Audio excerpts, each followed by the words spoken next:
Hello, welcome to the podcast of Startup Recruitment Failures. I'm Indra, founder and CEO of JobRely. We're building LinkedIn automation platform for outbound recruitment. And today my guest is Ugne Civile, talent acquisition partner at Kilo Health. Ugne, could you please introduce yourself and Kilo Health? Hello, Indra. I'm Ugne. I'm representing Kilo Health, and Kilo Health is one of the leading companies in digital health and wellness with 4 million clients worldwide. We're the second fastest growing company in Europe, and we are number first employee on Midfrank. Wow, nice, amazing. So, since this is a Startup Recruitment Failures podcast, I would like to talk about the recruitment failures you had at Kilo Health. But maybe before starting talking about this, you could tell the background, like how many employees are now at Kilo Health and how fast you are growing, because this is really one of the fastest growing startup in Lithuania. Yes, correct. We are acknowledged as the second fastest growing company in Europe. And now we are almost 600 people, and we grew from 7 people to 600 people. Wow. Last year, we doubled our employees number. And that was a very rapid scale and huge growth. And company has around 15 digital products. Mm-hmm. And most of them are digital apps, and we are focusing on chronic diseases. And our goal is to treat, prevent, manage chronic diseases worldwide for all the people around the world. So people are working as in Google in different teams, right? Not in one company, or how is it organized? Correct. It's a venture. It's like a venture group. Like each of the product is a different venture, and they work in the teams. And each product, for example, let's take Clinia, our diabetes app, they have their own team, and there are around 40 people there. They have their own CEO, their CMO, their product people, their engineering. So each of the products have their own team. There are some shared resources which are used for those products that are developed, but mostly they are supporting our R&D department, which is working very hard, and it's very strong and very big. And they are creating, this is one of the main path and one of the main way how we created, how we create the products. It is our main. So they get born in R&D department, and then the new department basically borns, and then you create a new product. Correct. They are creating, they are testing in R&D department new products, and later they grow when they pass all the test phases. Then they see the light and they become the separate venture. There's one other way. The second way, it is that we co-found a program of ours. We invite people with ideas who want to help and to work in digital health sector. And then they become part of Kilo Health as well. Okay, awesome. Does this help? And how is the recruitment organized, by the way? Is it centralized, or each of the team has a dedicated recruitment specialist? No, we have our own HR department, and it's quite big, and we have around 30 people, I guess, including communication and events teams. And we decided that if we will have different recruiters in each of the teams, there will be a competition between the products. And this is exactly what we don't want, each candidate to compete with, inside of the company. So we have our centralized HR department, and we recruit for each of the product, and either it's a product, either it's a shared resources, they're centralized. But just out of the curiosity, how are the HR people deciding? For example, there is a developer or a marketing specialist. How do you decide to which team the person is most suitable? It's the opposite way it works, because first there comes the demand from the hiring manager. For example, let's take Sensa Health, our mental health app. For example, they need a product person, and they reach out to us and they say, okay, we have we have a demand for this kind of person, this kind of this kind of a position we need. And then we recruit especially for them. Sometimes there are situations when we are looking for product people. For example, several product teams contact us and say they need a certain and the same person. So for recruiters, it's easier, because you can suggest even for candidates to whether is he, for example, more into mental health or more into, I don't know, weight loss. So it's an option and it's an advantage for us that we can, which one would you like to? But aren't hiring managers competing between each other? Yes and no. There were situations when they were competing, but the more they mature become, the less competition there are. So after all, the goal is for the whole Kilo Health to succeed and for the whole Kilo Health to be successful. So the competition isn't that big. Yeah, I believe it's very important to understand that still you're working in the same company for the same purpose. Otherwise, it's only the competition between products, which is then like a totally different story. Okay, and when talking about the recruitment failures, could you share any? Because I believe like if you have 600 people, there should be quite a few failures too. Yes, correct. I would say there are several stages where we were making mistakes. At first stage, I would say the beginners stage, there were several mistakes, such as, for example, the moment when we learned that diversity is and not that identicalness is the key to our success and for a successful team.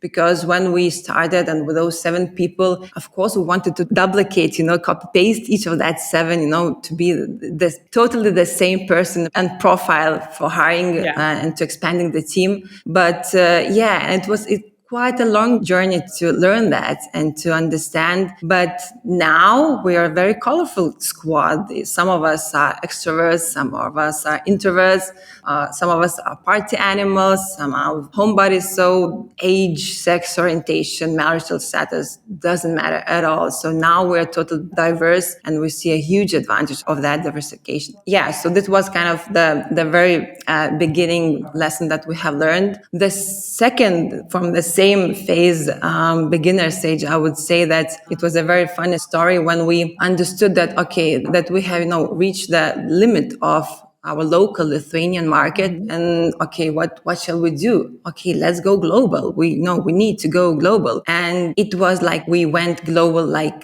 literally. And our HR systems almost crashed because we were receiving so many applications and so many, attention that then we learned if we went global doesn't mean like the whole world. Yeah. We have to have like specific focused targeted markets, which we have now nowadays. And there we recruit, and it's kind of enough to have those. And it's very working to have precise markets and having in mind that, for example, how did we choose those markets? We chose because regarding the time zone, regarding the culture, similarity, and especially the logistics, because Lithuanian isn't the very good and very comfortable hub regarding the flights and so on. So we have several markets and we're looking for talents there. So it was a very funny story that, it's Mr. Obvious, but this was one of the mistakes.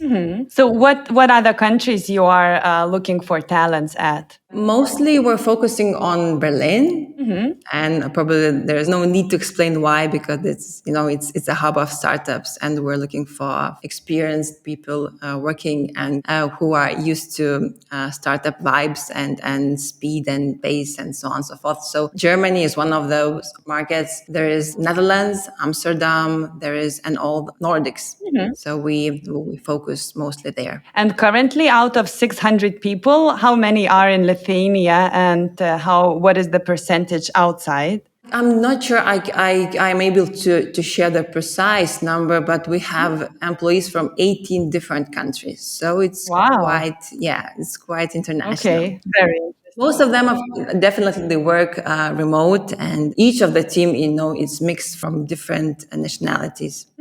Could you give any specific case that you understood that, well, this is the failure, we made the decision and it's not working and we have to change something? Oh, there were quite many. For example, one of the main and current mistakes that we are dealing and working, it is learning how test days are important.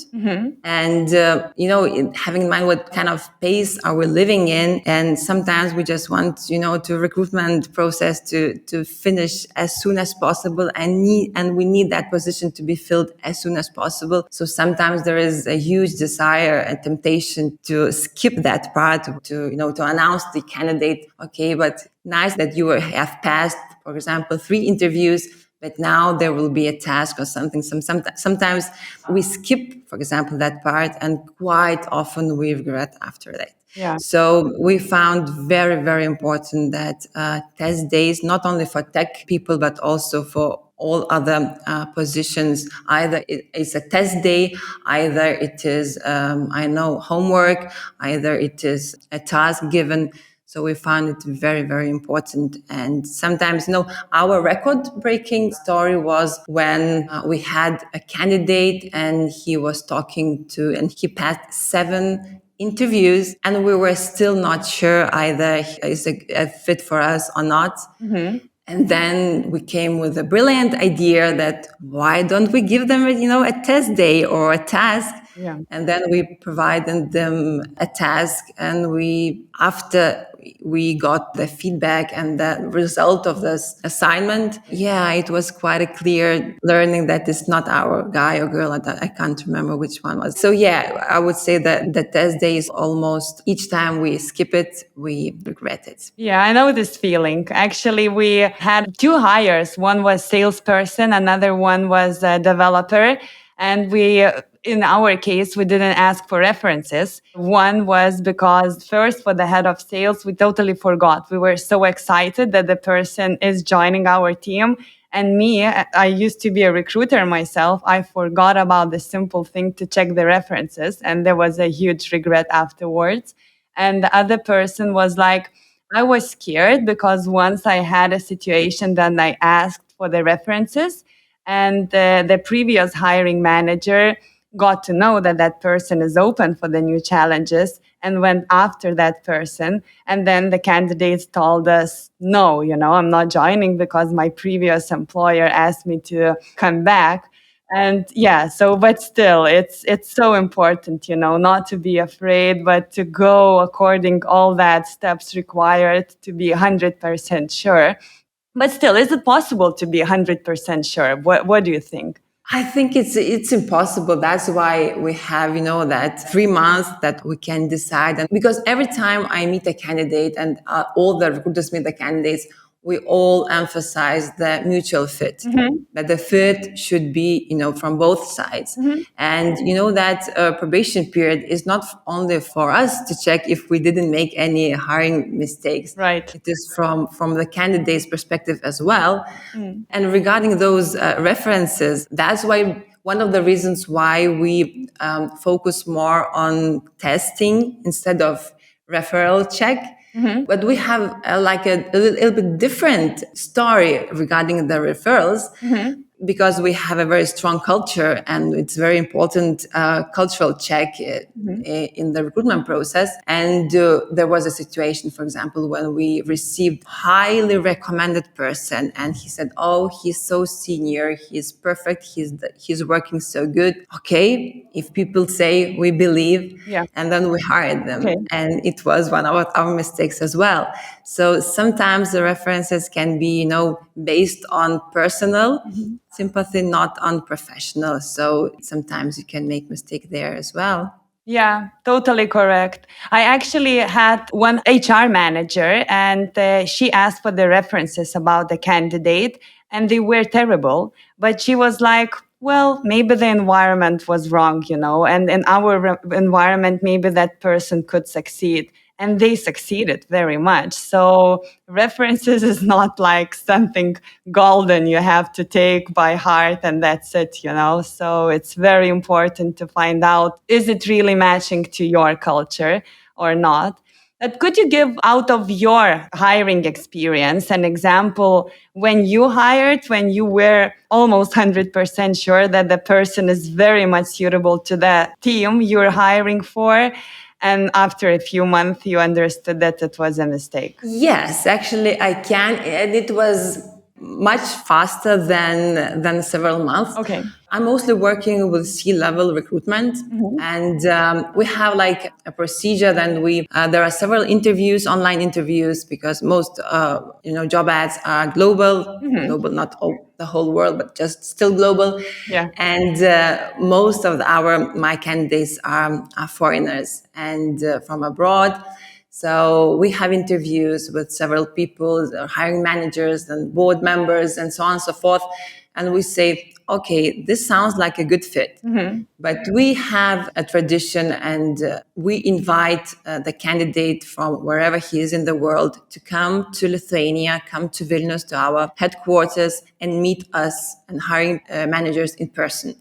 So and then they meet the team, they meet everybody will be working with, and all the stakeholders. And then we have like some workshops, and we go to have a dinner and so on and so forth. So then we meet a person in person. Yeah. And there was a situation when we have invited that candidate in the final stage. And from the first interview, there were kind of many red flags. And later we just understood that, yeah, we should proceed, but it is not our guy from the beginning. Thanks God we have this check, because we would have made a big mistake. What were the red flags? Cultural fit, as well as in that precise case, there was competence. That person wasn't able to deliver and to talk in the terms that we expected them to talk, and to operate in knowledge that position had to operate. So there was all over the place the red flags. Yeah, I also had this case when there was a very suitable candidate, like looking for all the perspectives, and they passed a few interviews. And the last one was to meet a team presenting a task. And after that meeting, all the team members came to me shocked. And I was like, what happened? And they were, we starting criticizing, giving some negative feedback. And that candidate started being very nervous and even angry about everything. And it's like, we cannot invite them to our team, because even during the interview process, the person is angry and with negative attitude. And yeah, it's what I also would like, to ask about your opinion, because you mentioned a very important thing, like personality, right? And we hiring managers and recruiters, we cannot ask personal things for candidates, like about the age or the marital status and so on. So what do you think about this, and how to find out about the personality of the candidate then? We Kilo Health find very important as I mentioned, that cultural fit and that cultural match. So the moment, the first day probably I joined Kilo Health, I had a workshop with our CEO, Tadas Burgaila, and it was totally informal. And he said, sometimes when I'm not sure about the cultural fit, I always imagine that precise candidate I'm not sure about, sitting next to me in the long flight, for example, to New York. Would I prefer them sitting next to me, or prefer them sitting somewhere, further from me? Yeah. And it is, sometimes we as recruiters, we have doubts. Sometimes we have definitely yes. Sometimes we have definite no. Yeah. But there are sometimes situations in between. Yeah. And then you have doubts. So for me, it is a very useful tip when I imagine that person and that cultural check personality. But regarding those, questions about the marital status, we don't ask them, but we just, it's always in recruiters' positions, very difficult. But because as a recruiter, you have to always provide the evidence, not the emotions. Yeah, yeah. But sometimes it's just the emotion that matters, and sometimes the emotion that leads you there. So I'm thankful for Kilo Health and for this environment, that emotional reason is a reason here.